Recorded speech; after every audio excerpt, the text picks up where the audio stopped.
जय भोलेनाथ। ओम नमो भगवते वासुदेवाय। प्यारे भक्तों, आज के इस वीडियो में आप सभी श्रवण करेंगे सोमवती अमावस की संपूर्ण कथा। सोमवती अमावस की हिंदू धर्म में विशेष महत्व है। इस दिन व्रत रखने और पूजा करने से कई फायदे होते हैं। सोमवती अमावस को सौभाग्य से जुड़ा माना जाता है। इस दिन विवाहित महिलाएं व्रत रखकर भगवान शिव और माता पार्वती की पूजा करती है। ऐसा माना जाता है कि इससे वैवाहिक जीवन खुशहाल होता है और पति की आयु बढ़ती है। इस दिन पितरों की पूजा करने से उन्हें मोक्ष की प्राप्ति होती है और उनका आशीर्वाद मिलता है। और अगर आपको पितृ दोष की समस्या है तो इस दिन पितरों की पूजा जरूर करनी चाहिए।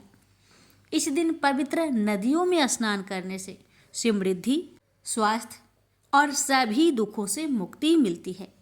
इस दिन मौन व्रत रहने से सहस्त्र गौदान का फल मिलता है। सोमवती अमावस के दिन देवदान, पितृदान और ग्रहदान किया जाता है।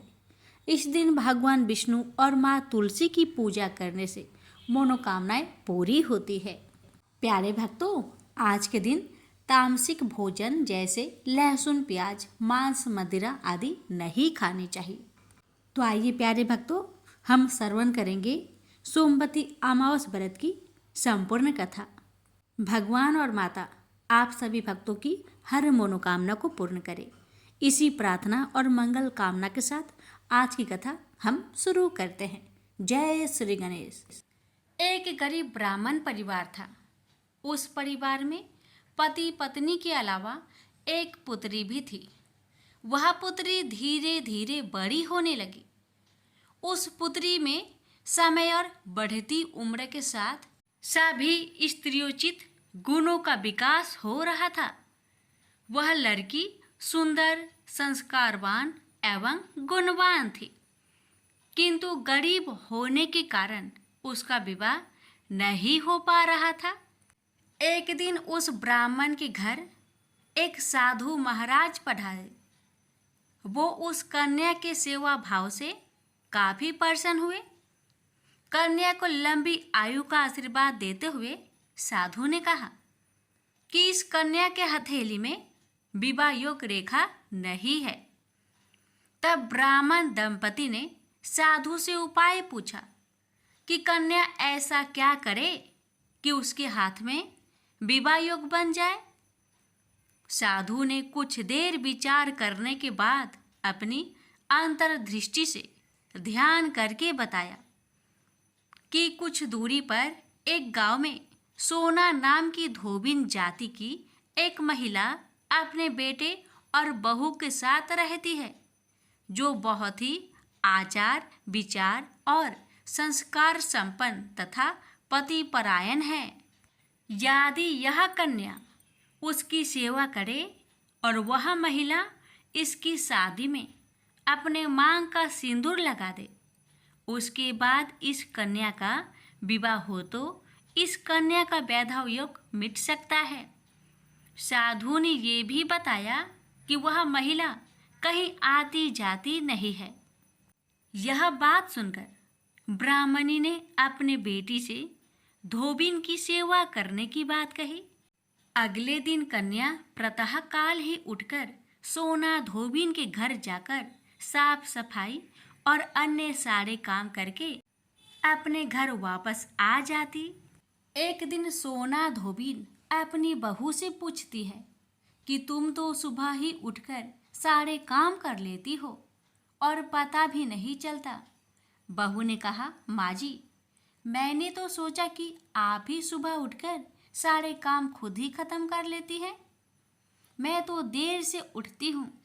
इस पर दोनों सास बहू निगरानी करने लगी कि कौन है जो सुबह ही घर का सारा काम करके चला जाता है। कई दिनों के बाद धोबिन ने देखा कि एक कन्या मुंह अंधेरी घर में आती है और सारे काम करने के बाद चली जाती है। जब वह जाने लगी तो सोना धोबिन उसके पैरों पर गिर पड़ी। पूछने लगी कि आप कौन हैं और इस तरह छुपकर मेरे घर की चाकरी क्यों करती है? तब कन्या ने साधु द्वारा कही गई सारी बात बताई। सोना धोबिन पति परायण थी, उसमें तेज था, वह तैयार हो गई। सोना धोबिन के पति थोड़ा अस्वस्थ थे।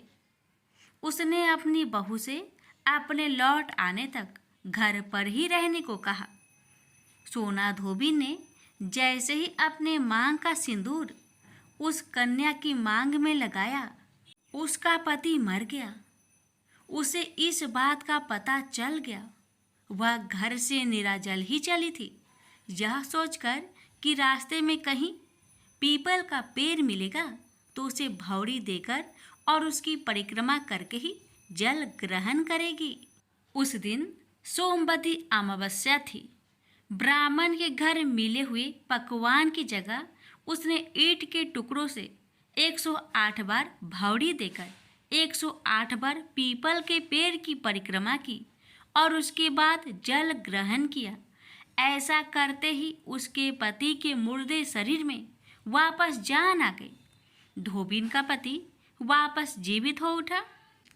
इसलिए सोमवती अमावस्या के दिन से शुरू करके जो व्यक्ति हर अमावस्या के दिन भौरी देता है, उसके सुख और सौभाग्य में वृद्धि होती है।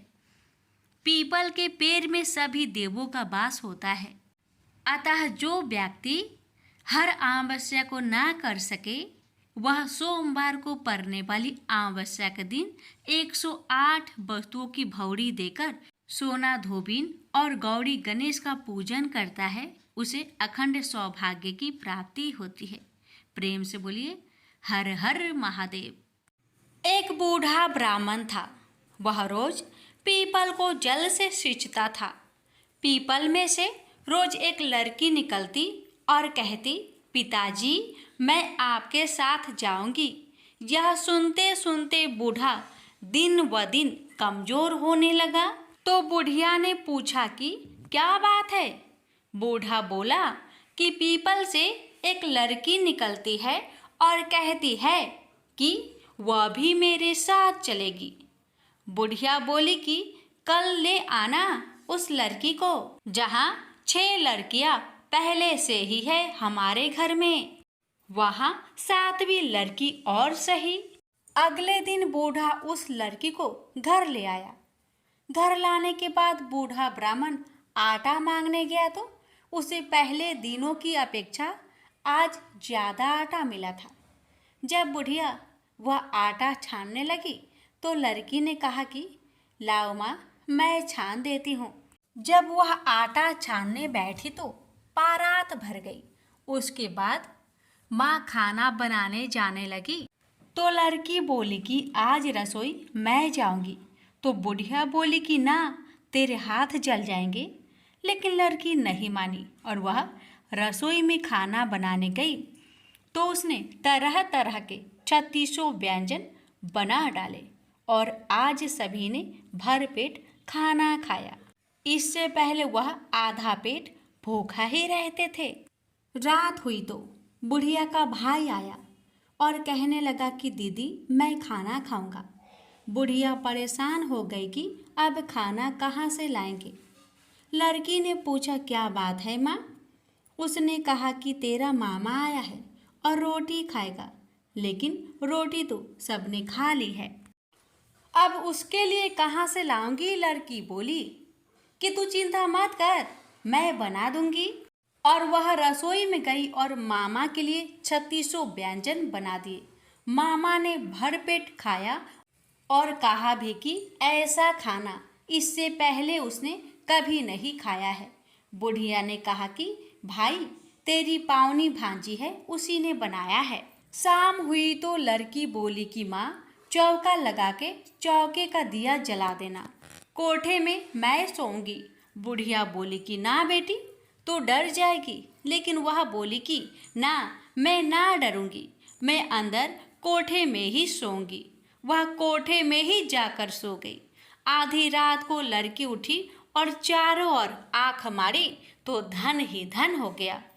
वह बाहर जाने लगी तो एक बूढ़ा ब्राह्मण सो रहा था। उसने देखा तो कहा कि बेटी तू कहाँ चली। लड़की बोली कि मैं तो दरिद्रता दूर करने आई थी, अगर तुम्हें दूर करवानी है तो करवा लो। उसने बूढ़े के घर में भी आंख से देखा तो चारों ओर धन ही धन हो गया। सुबह सवेरे सब उठे तो लड़की को ना पाकर उसे ढूंढने लगे कि पावनी बेटी कहाँ चली गई। बूढ़ा ब्राह्मण बोला कि वह तो लक्ष्मी माता थी जो तुम्हारे साथ मेरी दरिद्रता भी दूर कर गई। हे लक्ष्मी माता, जैसे आपने उनकी दरिद्रता दूर की वैसे ही सबकी करना। भारत में नदियों को हमेशा माँ का दर्जा दिया गया है। सभी नदियों में गंगा की खास महिमा है। कहा जाता है कि गंगा स्नान मात्र से सारे पाप धुल जाते हैं। गंगा नदी अपने विशेष जल और इसके विशेष गुण के कारण मूल्यवान मानी जाती है। इसका जल अपनी शुद्धता और पवित्रता को लंबे समय तक बनाए रखता है। माना जाता है कि गंगा का जन्म भगवान विष्णु के पैरों से हुआ था। साथ ही यह शिव जी की जटाओं में निवास करती है।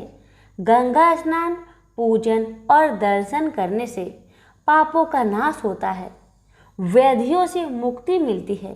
जो तीर्थ गंगा किनारे बसे हुए हैं वे अन्य की तुलना में ज्यादा पवित्र माने जाते हैं। अब आइए प्रेम से रसपान करें माता गंगा की कथा को। ऋषि विश्वामित्र ने इस प्रकार कथा सुनाना आरंभ किया। पर्वतराज हिमालय की अत्यंत रूपवती, लावण्यमयी एवं सर्वगुण संपन्न 2 कन्याएं थी। सुमेरु पर्वत की पुत्री मैना इन कन्याओं की माता थी। हिमालय की बड़ी पुत्री का नाम गंगा तथा छोटी पुत्री का नाम उमा था। गंगा अत्यंत प्रभावशाली और असाधारण देवी गुणों से संपन्न थी। वह किसी बंधन को स्वीकार न कर मनमाने मार्गों का अनुसरण करती थी। उसकी इस असाधारण प्रतिभा से प्रभावित होकर देवता लोग विश्व के कल्याण की दृष्टि से उसे हिमालय से मांग कर ले गए। पर्वतराज की दूसरी कन्या उमा बड़ी तपस्विनी थी।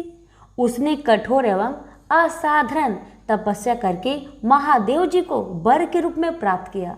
विश्वामित्र के इतना कहने पर राम ने कहा, हे भगवान, जब गंगा को देवता लोग सूर्यलोक ले गए तो वह पृथ्वी पर कैसे अवतरित हुई और गंगा को त्रिपथा क्यों कहते हैं? इस पर ऋषि विश्वामित्र ने बताया, महादेव जी का विवाह तो उमा के साथ हो गया, किंतु 100 वर्ष तक भी उनके किसी संतान की प्राप्ति नहीं हुई। एक बार महादेव जी के मन में संतान उत्पन्न करने का विचार आया। जब उनके इस विचार की सूचना ब्रह्मा जी सहित देवताओं को मिली तो वे विचार करने लगे कि शिव जी की संतान की तेज को कौन संभाल सकेगा। उन्होंने अपनी इस शंका को भगवान शिव जी के सम्मुख प्रस्तुत किया।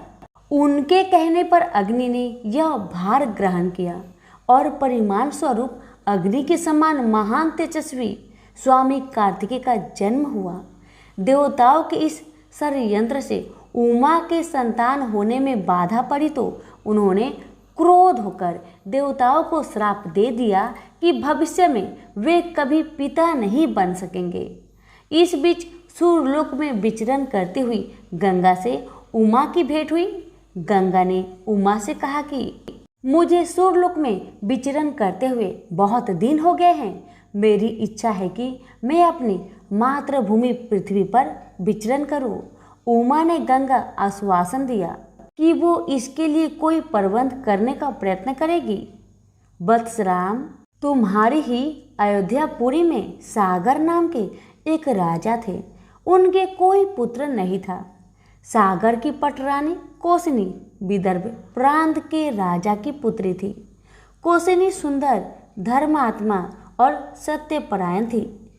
सागर की दूसरी रानी का नाम सुमति थी, जो राजा अरिष्टनेमि की कन्या थी।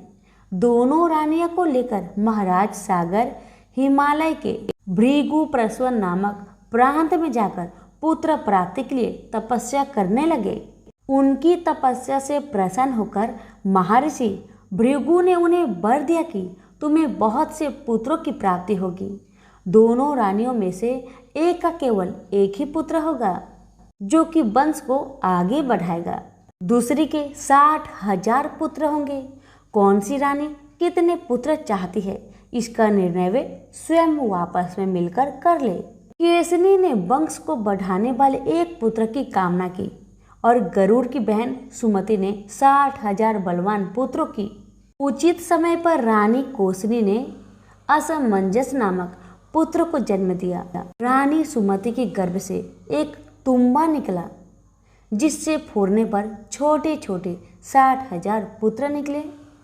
उन सब का पालन पोषण घी के घरों में रखकर किया गया।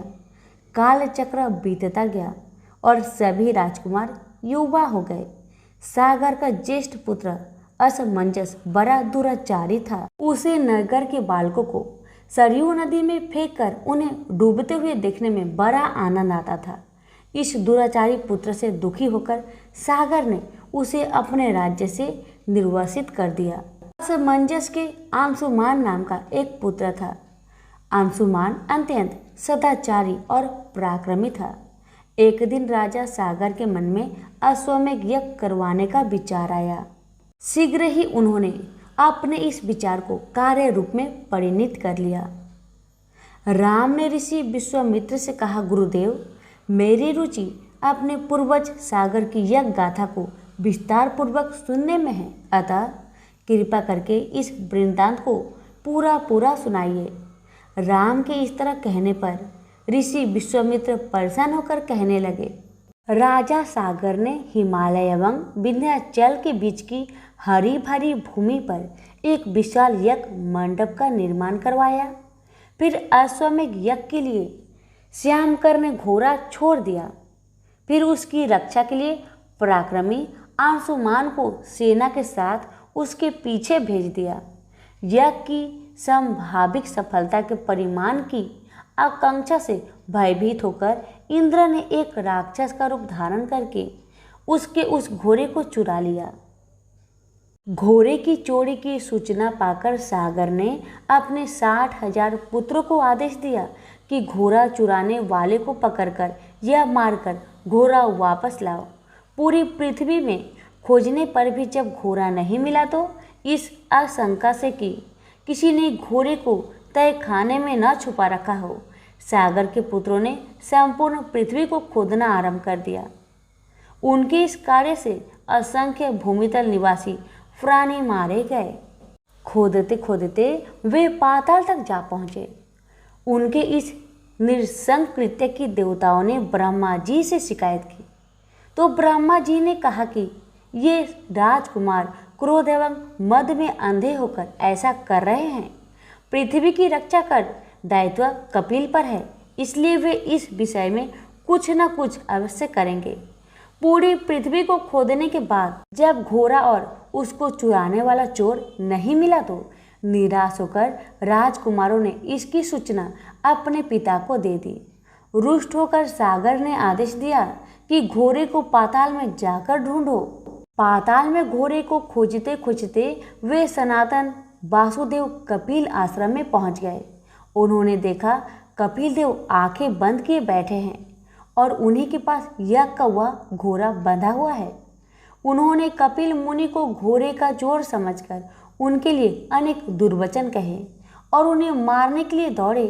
सागर के इन कुकृत्यों से कपिल मुनि की समाधि भंग हो गई। उन्होंने क्रोध होकर सागर के उन सब पुत्रों को भस्म कर दिया।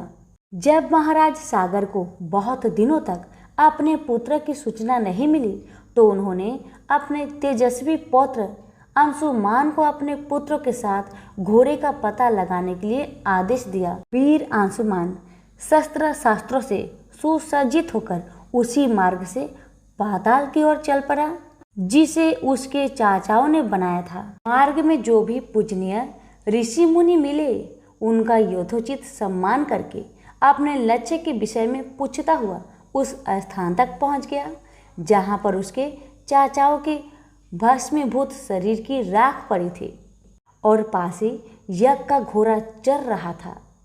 अपने चाचाओं के भस्मीभूत शरीर को देखकर उसे बहुत दुख हुआ। उसने उनका तर्पण करने के लिए जलाशय की खोज की, किंतु उसे कहीं जलाशय नहीं दिखाई पड़ा। तभी उनकी दृष्टि अपने चाचाओं के मामा गरुड़ पर पड़ी। उन्हें सादर प्रणाम करके अंशुमान ने पूछा कि बाबा जी, मैं इनका तर्पण करना चाहता हूँ। पास में यदि कोई सरोवर हो तो कृपा करके उसका पता बताइए। यदि आप इनकी मृत्यु के विषय में कुछ जानते हैं तो वह भी मुझे बतलाने की कृपा करें। गरुड़ जी ने बताया कि किस प्रकार उसके चाचाओं ने कपिल मुनि के साथ उद्दंड व्यवहार किया था, जिसके कारण कपिल मुनि ने उन सबको भस्म कर दिया। इसके पश्चात गरुड़ जी ने अंशुमान से कहा कि ये सब अलौकिक शक्ति वाले दिव्य पुरुष के द्वारा भस्म किए गए हैं, अतः लौकिक जल से तर्पण करने से इनका उद्धार नहीं होगा। केवल हिमालय की ज्येष्ठ पुत्री गंगा के जल से ही तर्पण करने पर इनका उद्धार संभव है। अब तुम घोड़े को लेकर वापस चले जाओ, जिससे कि तुम्हारे पितामह का यज्ञ पूर्ण हो सके।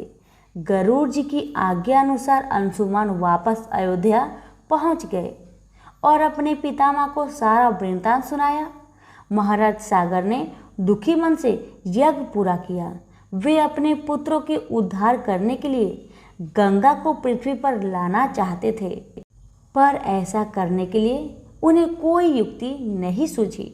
थोड़ा रुककर ऋषि विश्वामित्र ने कहा, महाराज सागर के देहांत के पश्चात अंशुमान बड़ी न्याय प्रियता के साथ शासन करने लगे। अंशुमान के परम प्रतापी पुत्र दिलीप हुए। दिलीप के वयस्क हो जाने पर अंशुमान दिलीप को राज्य का भार सौंपकर हिमालय की कंदराओं में जाकर गंगा को प्रसन्न करने के लिए तपस्या करने लगे, किंतु उन्हें सफलता प्राप्त नहीं हो पाई और उनका स्वर्गवास हो गया। इधर जब राजा दिलीप का धर्मनिष्ठ पुत्र भगीरथ बड़ा हुआ तो उसे राज्य का भार सौंपकर दिलीप ही गंगा को पृथ्वी पर लाने के लिए तपस्या करने चले गए, पर उन्हें भी मनोवांछित फल नहीं मिला। भगीरथ बड़े प्रजावत्सल नरेश थे, किंतु उनकी कोई संतान नहीं हुई। इस पर वे अपने राज्य का भार मंत्रियों को सौंपकर स्वयं गंगा अवतरण के लिए गोकर्ण नामक तीर्थ में जाकर कठोर तपस्या करने लगे। उनकी अभूतपूर्व तपस्या से प्रसन्न होकर ब्रह्मा जी ने उन्हें वर मांगने के लिए कहा। भगीरथ ने ब्रह्मा जी से कहा कि हे प्रभु, यदि आप मुझ पर प्रसन्न हैं तो मुझे यह वर दीजिए कि सागर के पुत्र को मेरे प्रयत्नों से गंगा का जल प्राप्त हो जाए, जिससे उनका उद्धार हो सके। इसके अतिरिक्त मुझे संतान प्राप्ति का भी वर दीजिए, ताकि इक्ष्वाकु वंश नष्ट ना हो सके। ब्रह्मा जी ने कहा, संतान का तेरा मनोरथ शीघ्र ही पूर्ण होगा, किंतु तुम्हारे मांगे गए प्रथम वरदान को देने में कठिनाई यह है कि जब गंगा जी का वेग के साथ पृथ्वी पर अवतरित होगी तो उनके वेग को पृथ्वी संभाल नहीं सकेगी। गंगा जी के वेग को संभालने की क्षमता महादेव जी के अवतरित किसी में भी नहीं है, इसलिए तुम्हें महादेव जी को प्रसन्न करना होगा। इतना कहकर ब्रह्मा जी अपने लोक को चले गए। भागीरथ ने साहस नहीं छोड़ा। वे 1 वर्ष तक पैर के अंगूठे के सहारे खड़े होकर महादेव जी की तपस्या करते रहे। केवल वायु के अतिरिक्त उन्होंने किसी अन्य वस्तु का भक्षण नहीं किया। अंत में इस महान भक्ति से प्रसन्न होकर महादेव जी ने भगीरथ को दर्शन देकर कहा कि हे भक्त, तेरी मनोकामना पूरी करने के लिए गंगा जी को अपने मस्तक पर धारण करेंगे। इसकी सूचना पाकर विवश होकर गंगा जी को सूर्यलोक का परित्याग करना पड़ा। उस समय वे सूर्यलोक से कहीं जाना नहीं चाहती थी, इसलिए वे यह विचार करके कि मैं अपने प्रचंड वेग से शिव जी को बहाकर पाताल लोक ले जाऊंगी, वे भयानक वेग से शिव जी के सिर पर अवतरित हुई। गंगा के इस वेगपूर्ण अवतरण से उनका अहंकार शिव जी से छुपा ना रहा। महादेव जी ने गंगा की वेगवती धाराओं को अपने जटाजूट में उलझा लिया। गंगा जी ने अपने समस्त प्रयत्नों के बाद भी महादेव जी के जटाओं से बाहर न निकल सके। गंगा जी को इस प्रकार शिव जी की जटाओं में विलीन होते देख भागीरथ ने फिर शंकर जी की तपस्या की। भागीरथ के इस तपस्या से प्रसन्न होकर भगवान शंकर ने गंगा जी को हिमालय पर्वत पर स्थित बिंदुसर में छोड़ा। छूटते ही गंगा जी 7 धाराओं में बट गई। गंगा जी की 3 धाराएं हैद्रिनी, पावनी और नलिनी पूर्व की ओर प्रवाहित हुई। सुचक्षु, सीता और सिंधु नाम की 3 धाराएं पश्चिम की ओर बही और 7वीं धारा महाराज भगीरथ के पीछे पीछे चली। जिधर जिधर भगीरथ जाते थे उधर उधर ही गंगा जी जाती थी। स्थान स्थान पर देव, यक्ष, किन्नर, ऋषि मुनि आदि उनके स्वागत के लिए एकत्रित हो रहे थे। जो भी उस जल का स्पर्श करता था भव बाधाओं से मुक्त हो जाता था। चलते चलते गंगा जी उस स्थान पर पहुंची जहां ऋषि जहनु यज्ञ कर रहे थे। गंगा जी ने अपने बेग से उनकी यज्ञशाला को संपूर्ण सामग्री के साथ बहा कर ले जाने लगी। इससे ऋषि को बहुत क्रोध आया और उन्होंने क्रोध होकर गंगा का सारा जल पी लिया। यह देखकर समस्त ऋषि मुनियों को बड़ा विस्मय हुआ और वे गंगा जी को मुक्त करने के लिए उनकी स्तुति करने लगे। उनकी स्तुति से प्रसन्न होकर जहन्नु ऋषि ने गंगा जी को अपने कानों से निकाल दिया और उन्हें अपनी पुत्री के रूप में स्वीकार कर लिया। तब से गंगा जाह्नवी कहलाने लगी। इसके पश्चात वे भगीरथ के पीछे पीछे चलते समुद्र तक पहुंच गई और वहां से सागर के पुत्रों का उद्धार करने के लिए रसातल में चली गई। उनके जल के स्पर्श से भस्मीभूत हुए सागर के पुत्र निष्पाप होकर स्वर्ग को चले गए। उस दिन से गंगा के 3 नाम हुए, त्रिपथ गंगा, जाह्नवी और भागीरथी। तो प्रेम से बोलिए गंगा मैया की जय। गणेश जी की कथा। पौराणिक कथा के अनुसार एक समय की बात है कि भगवान विष्णु का विवाह माता लक्ष्मी जी के साथ निश्चित हुआ। विवाह की सभी तैयारी होने लगी। सभी देवी देवताओं को निमंत्रण भेजे गए, लेकिन भूलवश गणेश जी को निमंत्रण देना रह गया था। इधर भगवान विष्णु की बारात जाने का समय आ चुका था। सभी देवता अपनी पत्नियों के साथ विवाह समारोह में शामिल होने को आए, परंतु सभी देवी देवताओं ने देखा कि गणेश जी कहीं दिखाई नहीं दे रहे हैं। तब उन सभी ने आपस में चर्चा की, क्या गणेश जी को नहीं न्योता दिया गया या गणेश जी ही नहीं आए हैं। सभी को इस बात पर बहुत आश्चर्य हुआ। इस बात पर उन सभी ने विष्णु भगवान से ही इसका कारण पूछा। विष्णु भगवान से पूछने पर उन्होंने कहा कि हमने गणेश जी के पिता भोलेनाथ, महादेव और माता पार्वती को न्योता भेजा था। यदि गणेश जी अपने पिता के साथ आना चाहते तो आ जाते। अलग से उन्हें न्योता देने की कोई आवश्यकता भी नहीं थी। दूसरी बात यह है, उनको खाने में 1.25 मन मूंग, 1.25 मन चावल, 1.25 मन घी और 1.25 मन लड्डू का भोजन चाहिए। यदि गणेश जी नहीं आएंगे तो कोई बात नहीं, दूसरे के घर जाकर इतना सारा खाना पीना अच्छा भी नहीं लगता। इतना वार्ता कर ही रहे थे कि किसी एक ने सुझाव दिया, यदि गणेश जी आते तो उनको द्वारपाल बनाकर बैठा सकते थे कि आप घर की याद रखना। आप तो चूहे पर बैठकर धीरे धीरे चलोगे तो बारात में बहुत पीछे रह जाओगे। यह सुझाव सबको पसंद आ गया, तो फिर विष्णु भगवान ने भी अपनी सहमति दे दी। तब गणेश जी को निमंत्रण देकर आमंत्रित किया और उनको समझा बुझाकर घर की रखवाली करने को बैठा दिया गया। बारात चल दी। तब नारद जी ने देखा कि गणेश जी तो दरवाजे पर ही बैठे हुए हैं, तो वे गणेश जी के पास गए और रुकने का कारण पूछा। गणेश जी कहने लगे कि विष्णु भगवान ने मेरा बहुत अपमान किया है।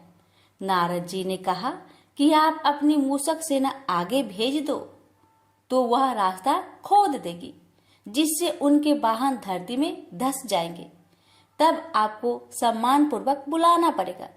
अब तो गणेश जी ने अपनी मूषक सेना को आदेश दिया, जाओ, और सेना ने जमीन पोली कर दी। जब बारात वहां से निकली तो रथों के पहिए धरती में धंसने लगी। लाख कोशिश की परंतु पहिए नहीं निकले। सभी ने अपने अपने उपाय किए परंतु पहिए तो नहीं निकले, बल्कि जगह जगह से टूटने लगे। किसी को समझ में नहीं आ रहा था कि अब क्या किया जाए। तब तो नारद जी ने आकर कहा, आप लोगों ने गणेश जी का अपमान किया, जिस कारण यह विघ्न आ रहे हैं। यदि उन्हें मनाकर लाया जाए तो आपका कार्य सिद्ध हो सकता है और यह संकट टल सकता है।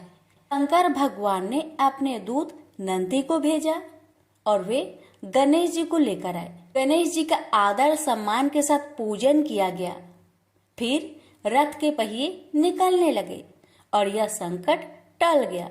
अब रथ के पहिए निकल तो गए परंतु वे टूट फूट गए थे, तो उन्हें सुधारे कौन। पास के खेत में एक खाती काम कर रहा था। उसे बुलाया गया।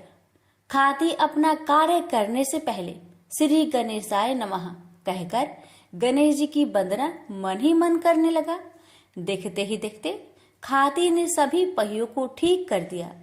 तब खाती कहने लगा कि हे देवताओं, आपने सर्वप्रथम गणेश जी को नहीं मनाया होगा और न ही उनकी पूजन की होगी, इसलिए तो आपके साथ यह संकट आया है।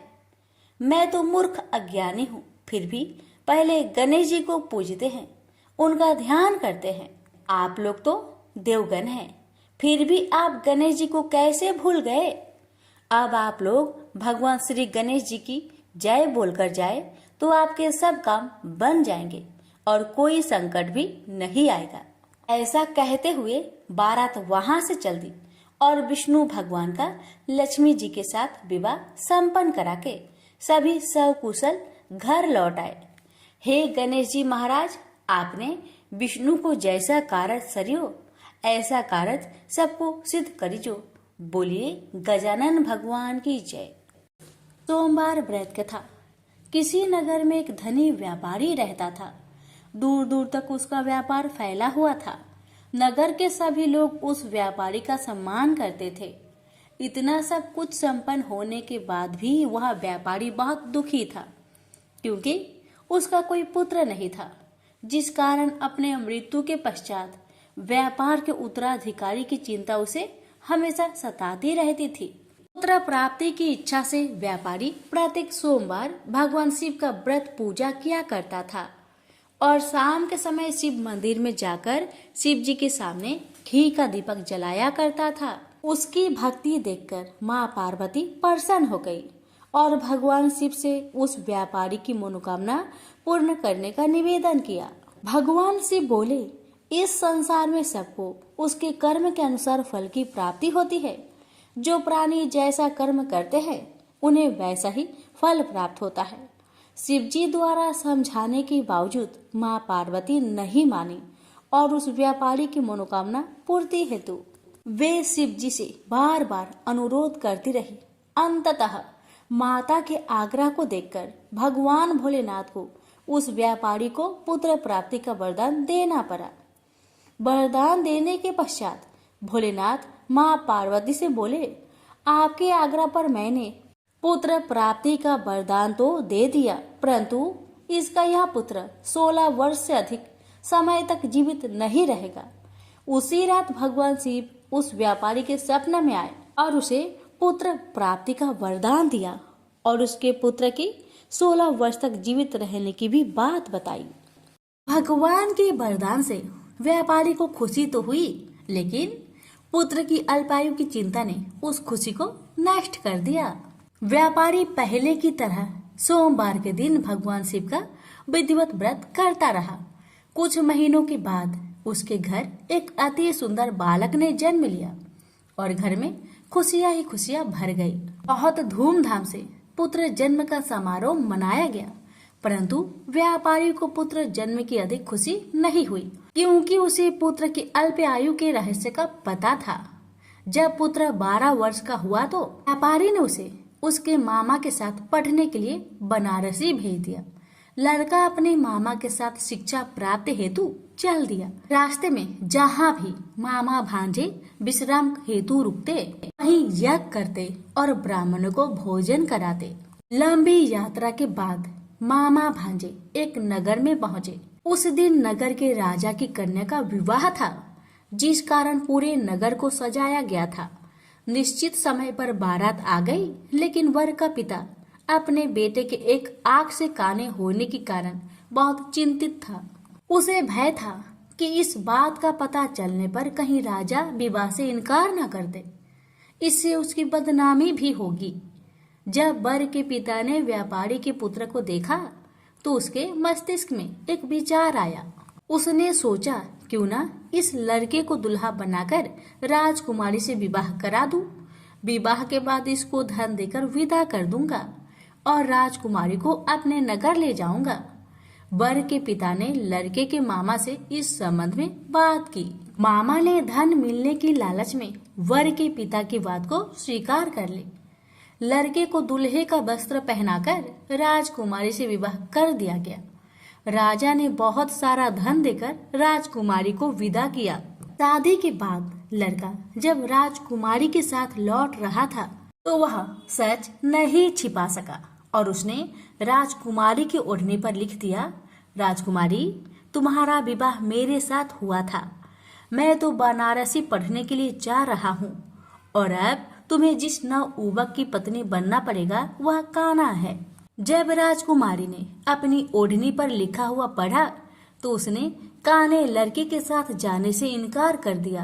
राजा को जब ये सब बातें पता लगी तो उसने राजकुमारी को महल में ही रख लिया।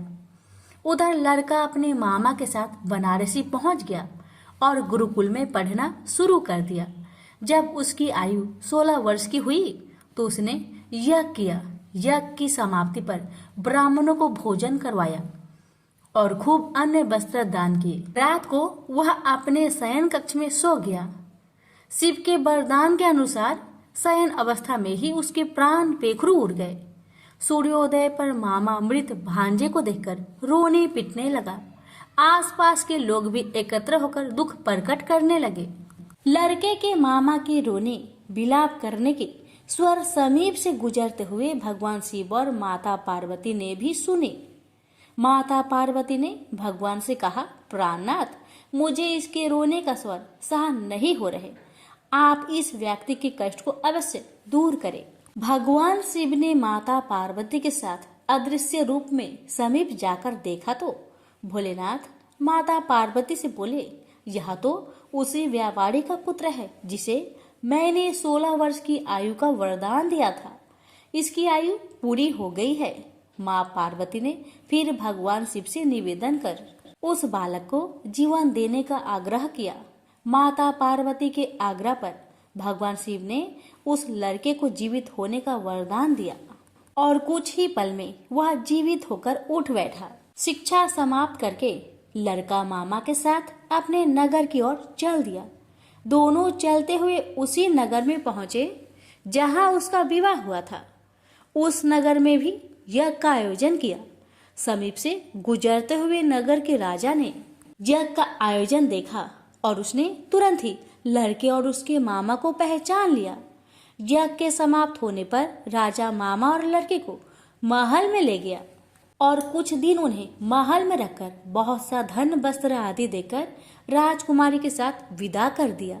इधर भूखे प्यासे रहकर व्यापारी और उसकी पत्नी बेटे की प्रतीक्षा कर रहे थे। उन्होंने प्रतिज्ञा कर रखी थी कि यदि उन्हें अपने बेटे की मृत्यु का समाचार मिला तो दोनों अपने प्राण त्याग देंगे। परंतु जैसे ही उसने बेटे के जीवित वापस लौटने का समाचार सुना तो वह बहुत प्रसन्न हुआ।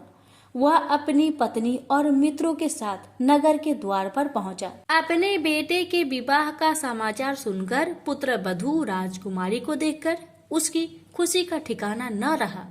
उसी रात भगवान शिव ने व्यापारी को सपने में आकर कहा, हे श्रेष्ठी, मैंने तेरे सोमवार व्रत करने और व्रत कथा सुनने से प्रसन्न होकर तेरे पुत्र को लंबी आयु प्रदान की है। पुत्र की लंबी आयु जानकर व्यापारी बहुत प्रसन्न हुआ। शिव भक्त होने तथा सोमवार का व्रत करने से व्यापारी की सभी मनोकामनाएं पूर्ण हुई। इसी प्रकार जो भक्त सोमवार का विधिवत व्रत करते हैं और व्रत कथा सुनते हैं, उनकी सभी इच्छाएं पूरी होती है। उनसे बोलिए उमापति शंकर भगवान की जय। श्रवण करेंगे शिव चालीसा। जय गणेश गिरिजा सोवन मंगल मूल सुजान, कहत अयोध्या दास तुम देहु अभय वरदान। जय गिरिजापति दीन दयाला सदा करत संतन प्रतिपाला, भाल चंद्रमा सोहत नीके कानन कुंडल नाग फनीके। अंग गौर सिर गंग बहाए, मुंड माल तन छार लगाए, वस्त्र खाल बाघंबर सोहे, सभी को देखी नागमन मोहे।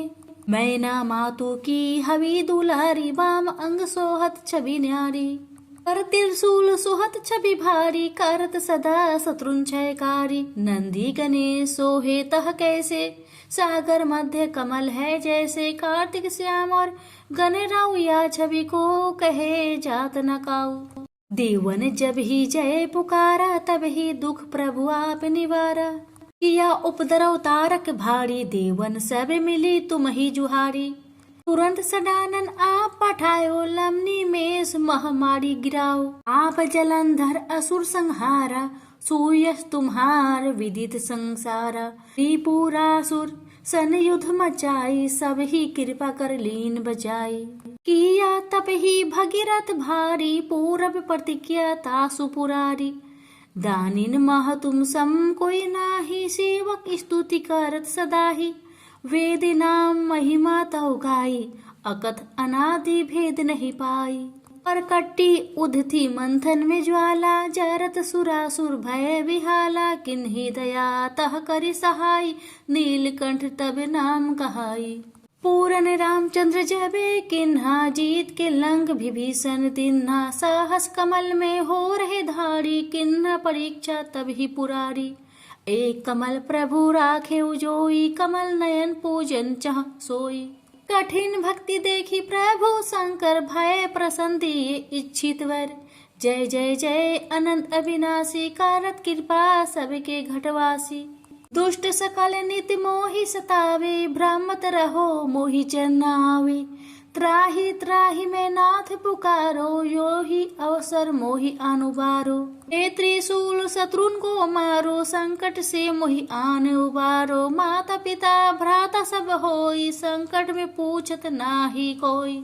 स्वामी एक है आस तुम्हारी, आए हरहु मम संकट भारी। धन निर्धन को देत सदा ही, जो कोई जाचे सो फल पाही। स्तुति की है विधि करे तुम्हारी, क्षमहु नाथ अब चूके हमारी।